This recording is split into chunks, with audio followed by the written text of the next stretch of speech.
Baik, bismillahirrahmanirrahim. Assalamualaikum warahmatullahi wabarakatuh. Perkenalkan, nama saya Rifki Falahuddin, NIM 2414105159, kelas 3D jurusan Ekonomi Syariah. Baik, di sini saya akan menyelesaikan tugas UAS Filsafat Umum. Langsung saja.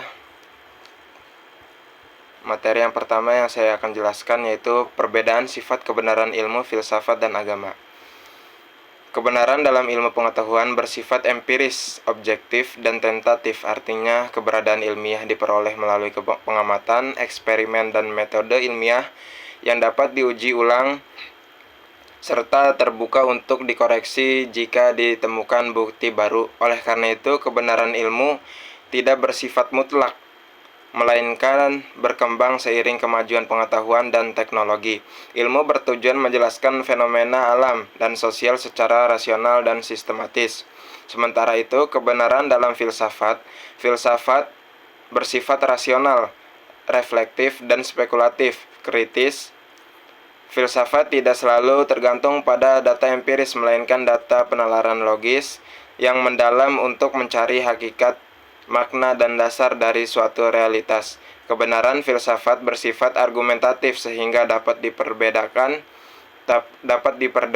dan tidak selalu menghasilkan kesepakatan universal, namun memiliki nilai penting dalam mempertajam cara berpikir manusia.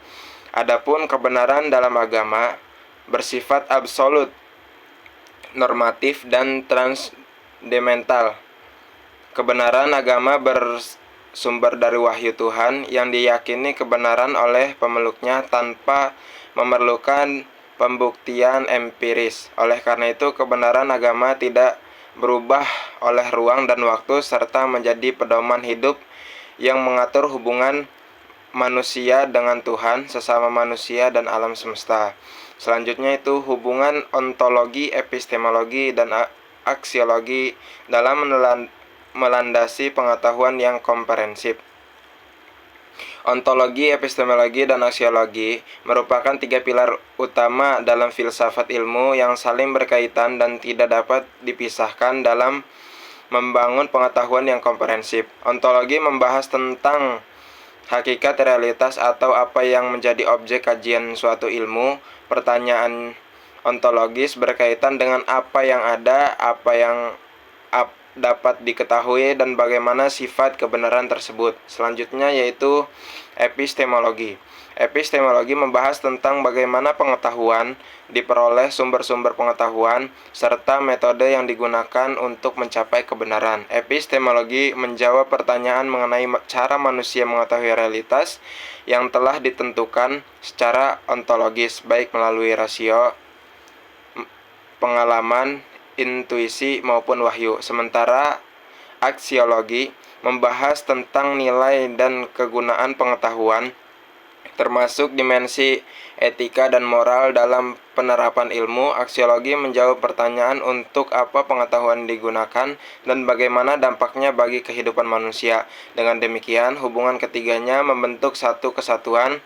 Ontologi membentuk objek ilmu, epistemologi menentukan cara memperoleh pengetahuan, dan aksiologi mengarahkan pemanfaatan pengetahuan agar bernilai dan bermakna bagi kemanusiaan. Selanjutnya yaitu pentingnya filsafat dalam pembentukan pola pikir. Filsafat sangat penting karena membantu pengembangan kemampuan berpikir kritis dan analitis. Kedua, mengajukan pertanyaan fundamental tentang realitas dan pengetahuan. Yang ketiga, membentuk pola pikir yang logis dan rasional. Selanjutnya itu kesan terhadap mata kuliah filsafat umum.